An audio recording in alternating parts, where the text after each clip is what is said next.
Welcome back to my podcast. Today I'm with my coach, Tyler. And today we're going to be doing a podcast about fitness, I guess? Yeah, fitness. So first, tell them about yourself. Gage. Hey everyone, like Will said, my name's Tyler Thomas. I've been a strength coach for over 20 years now. I am 39 years old.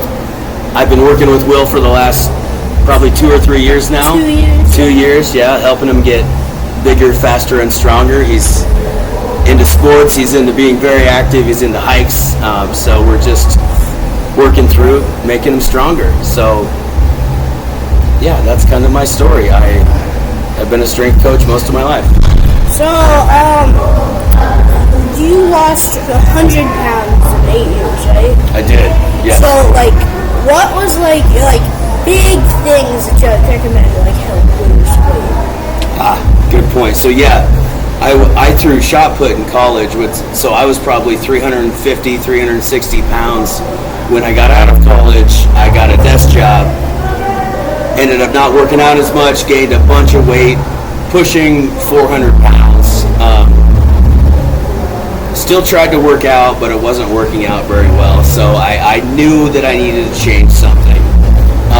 That's when I decided to start really focusing on my nutrition, really focusing on other things that would help as far as sleep, recovery, and just strength training. So one of the biggest things I did 7 or 8 years ago was hire Fern as my strength coach. What made you hire? So my degree is in human performance. So I know how to program cycles. I know how to do all this. I needed motivation. I needed somebody to sit there and push me and tell me to work harder. And I needed that initial guidance to kind of get that pendulum swinging, right? That's one of the main things about when you start losing weight.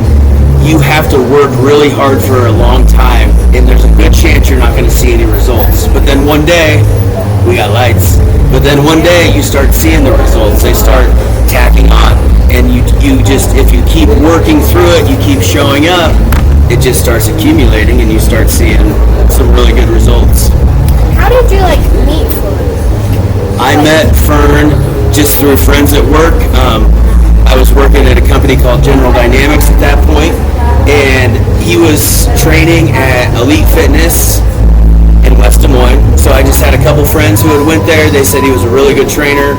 He coached the noon class, so I just went to check it out. I think the first day I lifted with him, he squatted 405 pounds for 15 reps or something crazy like that. So I knew I found my coach. I knew I found somebody who was going to be able to push me past what I was able to push myself at that point. And that's how we met. What are your maxes for deadlift? What's your max? So all-time max lifts. I currently have the Iowa super heavyweight state record in squat. It's at 661 pounds. My bench press was a record a while ago. I believe it's been broken. So my biggest bench is 429 pounds. And then my biggest competition deadlift is 629. So I believe powerlifting is you add all three of those up to get your total. So I think I've totaled around 1,800 pounds before in a meet. What made you start powerlifting? Because I remember you talking about you studied, wanted to lose, get into working out. But what made you start powerlifting? I got you. So yeah, in college I had always lifted. I had done the powerlifting moves. I didn't really know anything about powerlifting. The town I came from, the college I went to, powerlifting wasn't a thing. I had heard of powerlifting competitions, but never anything around local or anything like that. So I kind of just did the big compound lifts for years. And then I met Fern, and we started talking with people from other gyms. That's when they really start. I started at a pretty unique time because that's when Jake Hartman and Wes Keith from other gyms started holding local meets. So I didn't have to travel anywhere. The competition was local and good. So you could go and have people to compete against. And once I found that out, I signed up for my first meet, and I think I had 6 or 8 weeks to compete for it, to train for it. Did pretty bad, right? The first several meets weren't good, but loved it and just kept sticking with it. What are your favorite things about powerlifting? It teaches you that you're able to push through difficult things. When you write down your program and you see a number on that paper and it scares you and you're not looking forward to going, you're trying to come up with excuses in your head, okay, maybe I do need an off day. Your brain's telling you can't do this, but then you get there and you realize that you can. So it teaches you that if there's something difficult in front of you, you can strategically hit it, you can attack it, and you get to do that every day with these lifts. It's a constant reminder of how strong you can be if you put in the work, and I love that. I also love the team aspect of powerlifting, but also the solo aspect of it. If I want to work out by myself in my garage, I can. If I want to come here and work out with 20 people, I can. So it's great. So having kids, how does it affect your powerlifting or Yeah, good question. So my daughter's 13, my son is 9. Aren't you 10? He's 10. We'll edit that out. Okay. My son's 10. So the first couple years they were born, I really wasn't powerlifting that much. I gained more weight during that time. But when I did start powerlifting, I didn't want to make any sacrifices to family time. So I would end up having to go to the gym at 11 o'clock at night. So Fern actually worked at Elite Edge at that time, so he also had a late night training schedule, so it ended up just working out where I would help get the kids to bed, and then by 9:30 or 10 I'd be headed to the gym for a workout. So it's just, if you have a goal, you got to make sacrifices, and at that point the sacrifice was just sleep to get the workouts in. That's also really big, because last night, I'm not going to lie, I got 3 hours of sleep. Yep. So, what is your sleep schedule now? So, like I said before, recovery is very important, especially as you get older. I try to sleep at least 6 to 8 hours every night. So, yeah, like you said, if you have a short night, you're going to feel it the next day for sure, and your performance is going to be low. So something along with weight training, powerlifting, how do you stay fit? Protein shakes, energy drinks.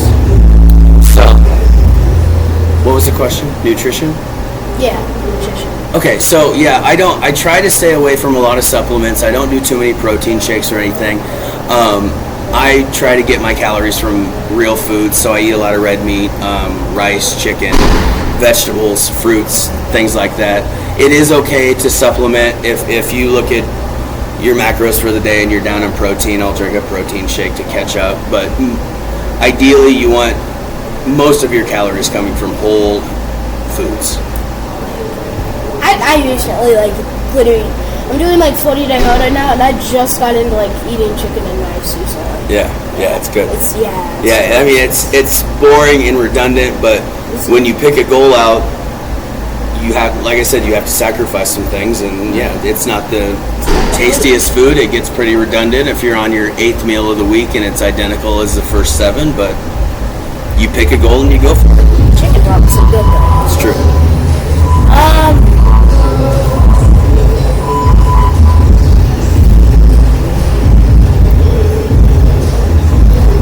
Do you have anything else you kind of want to say?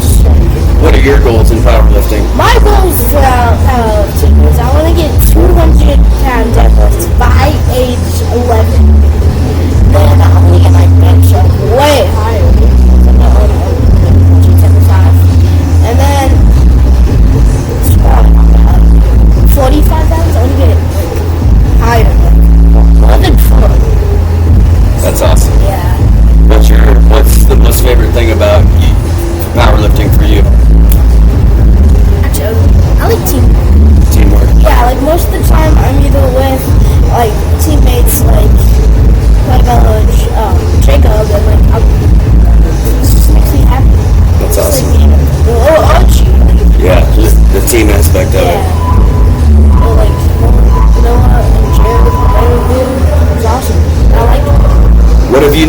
your life that has changed? You 2 years ago you were powerlifting. You've been powerlifting and working out for 2 years now. What have you noticed has changed for you? Something that's changed for me is my mindset is better and I'm way more happy. I'm also like I feel the muscles getting in. I'm way faster, which will help me in like football, and I'm gonna start basketball in a couple of weeks, so it's gonna help me do that. Well, I feel like I helped. I feel like I kind of gave some inspiration for Joe or Sam. Yeah. So you become a leader. Yeah. That feels really good, doesn't Yeah, it? it does. That's exciting. Ah.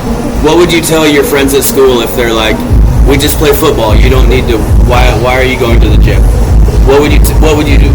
Just a couple sentences of your elevator pitch. This is why you should work out.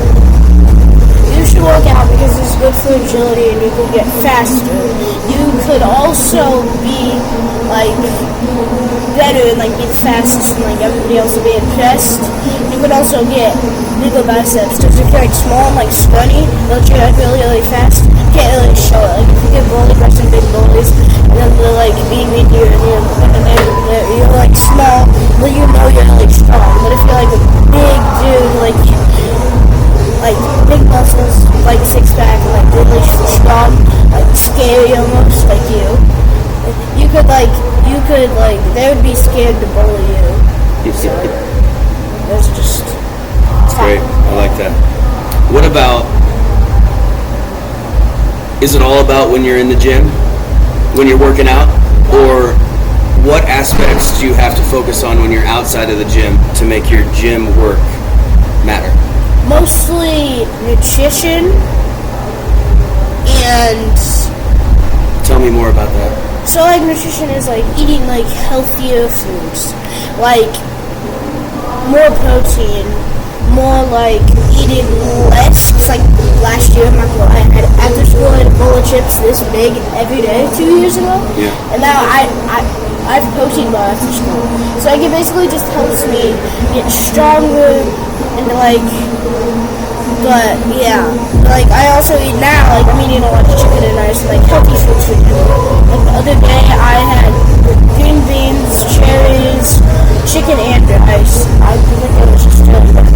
And then for my breakfast I usually have a burrito with eggs and sausage in it, sometimes bacon. Yeah.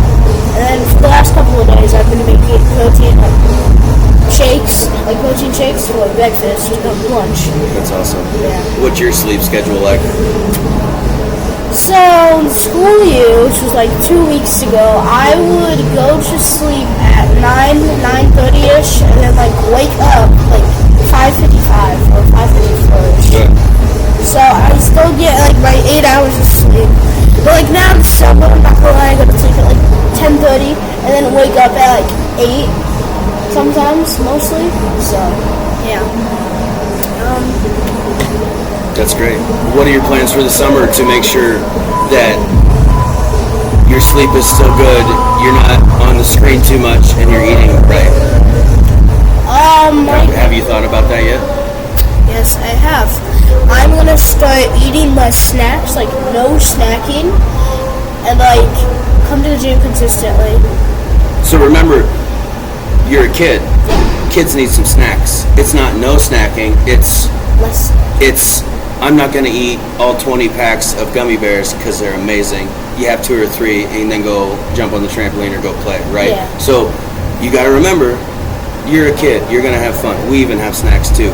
But you're now working out so much that you can have that stuff, Yeah. and it's fine. It's just all about a little bit every now and then.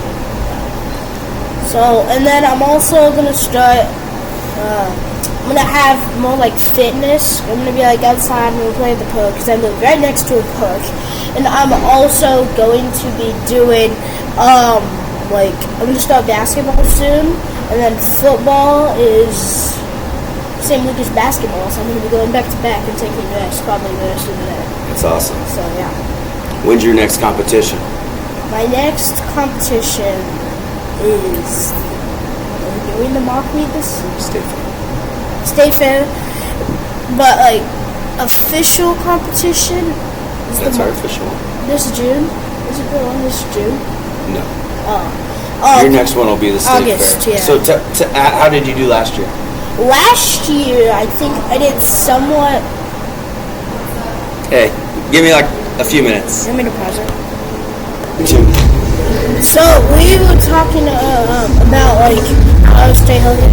I'm starting basketball soon, football soon, and well, for my screen time to get low, I hope to just like be more active outside. For sure. Tell me how you did at your last competition at the state fair. So my last competition at the state fair, I did one for my deadlift. I did 145. Did we do bench last year? I think last year I did like 45 for bench. Like it was just the bar. But my mom's favorite moment in a competition ever was when me and her name got called at the same time when we were on the platform there. You remember that? I do. That was very Yeah. cool. Was that your first meet? Yes. Yes. Yeah. Were you really nervous for your first meet? Yes. But you're nervous for everything in life. You are. Very good answer. You'll be nervous for the next one, right? Even though you've prepped and... Did you find the nerves went away after your first lift? Yeah. Good. But usually that's when we face the cat that time. Usually don't we face the opposite way? Yeah, sometimes. Yeah. Like I was nervous for this podcast, not gonna lie. But yeah. So What else we got?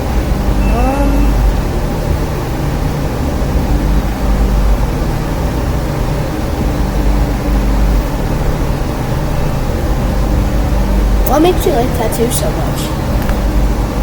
I see you have tattoos. Oh, tattoos. Good question.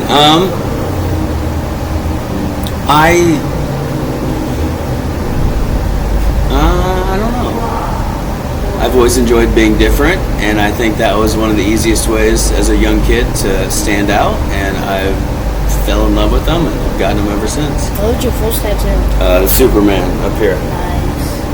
This was the second one a couple months later, and then I just kept rolling. What's your newest? On my chest, I did it. Whoa, that's awesome. I wonder what that was. It kind of looks like your back on it. Yeah.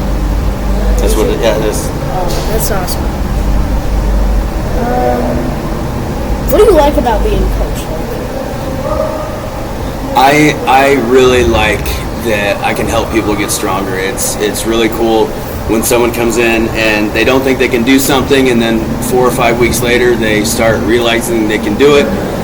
And that's the best part about the job. It's not just about writing people programs. It's about trying to get people to fall in love with the process. You're always going to have to lift for the rest of your life. There's no 6-week program or 8-week program that you can do and then stop. So it's about teaching your clients that this is a lifelong process and you have to enjoy it. That's where the enjoyment is. You can hit big PRs and they're great, but the big PR you hit is only exciting for a day or two, right? And then it's back to training. It's back to your next goal. So it's one of my favorite parts is just trying to teach people the long-term aspects of fitness. Because you see a lot of people will come into fitness, they'll start off too intense, they will overtrain, they'll do all this, they'll break their body down, and they actually won't see any results, and they get frustrated and they quit. So it's about starting off really slow, too easy, too light, and then gradually building up. Who's your idol? My idol is Louis Simmons. He's the world's best powerlifting coach, the owner, operator of Westside Barbell. He passed away, I think, a year or two ago by now, but I read all of his stuff and tried to mimic as much of my coaching style around his philosophies as possible, wrapped in with other people like Dave Tate, Sweet Burns. There's a huge list of idols that I follow to learn my craft. So yeah, my idols are powerlifting coaches. Who's your idol? Probably like 2 years ago, I thought it was some like music style, Like who? Little Baby. He's a singer, but now I feel like it's either like you or Fun. I want to look like both of you combined. That's a So I good want to goal. have the height and bigness, but I also want to have like the six pack and muscle. Very good goal. Yeah. It's like I'm gonna look like a grizzly bear with a six pack. That's a good answer.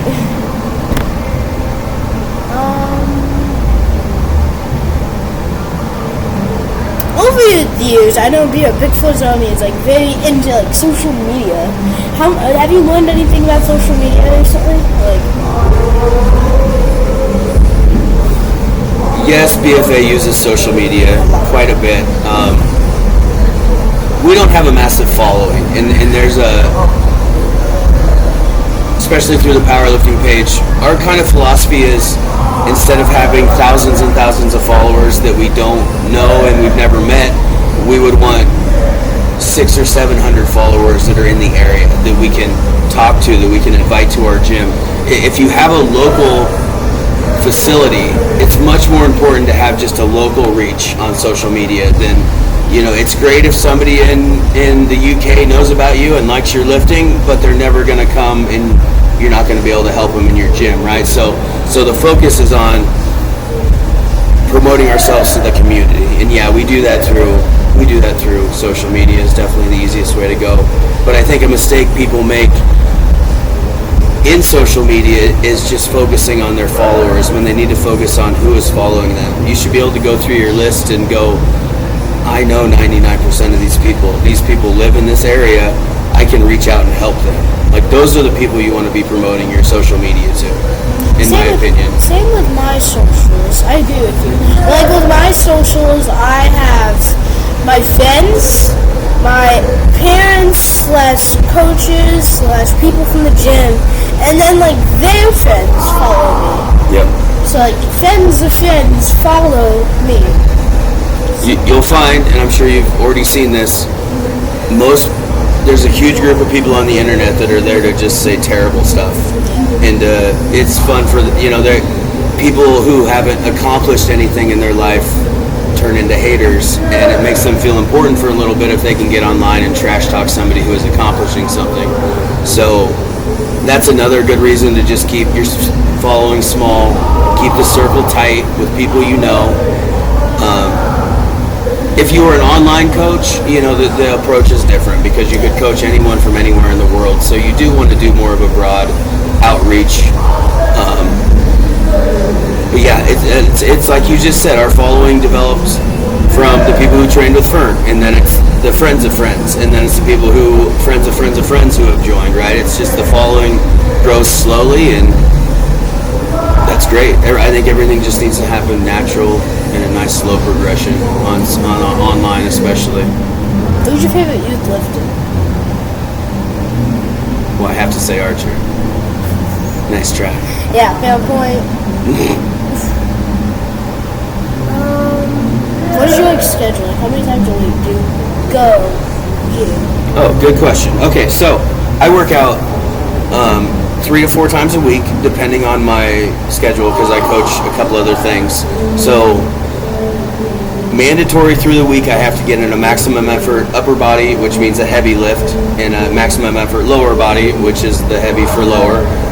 Usually in the summertime when I'm really busy, I'll get in a third day, which is more speed work. So I'll take one of the main lifts, cut down the weight a whole bunch, and just focus on form, focus on getting faster. The days I'm not doing strength training, I will do like a high intensity workout with the heavy bag or my bike or just something like that, where I can spend 10 minutes just really intense workout, nothing that takes very long. Because that's another important thing. I have kids, I have a full-time job, I coach multiple sports, I'm a strength coach, so it's important that my workouts are set that I don't have to spend 4 hours in the gym, because that's not effective anyway. If you get into 45 minutes to 60 minutes, if that's not enough, you're doing something wrong.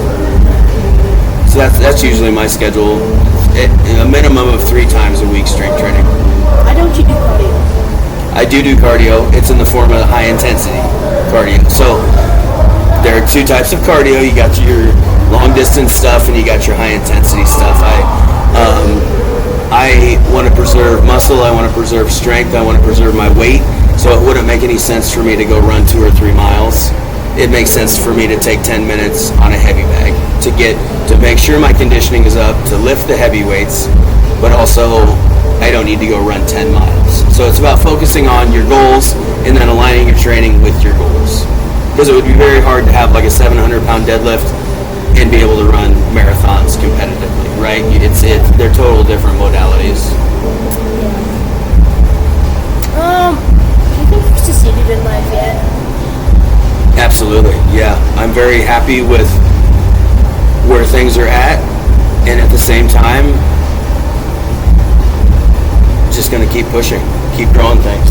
Any other things you want to wrap up the podcast for? I think we've covered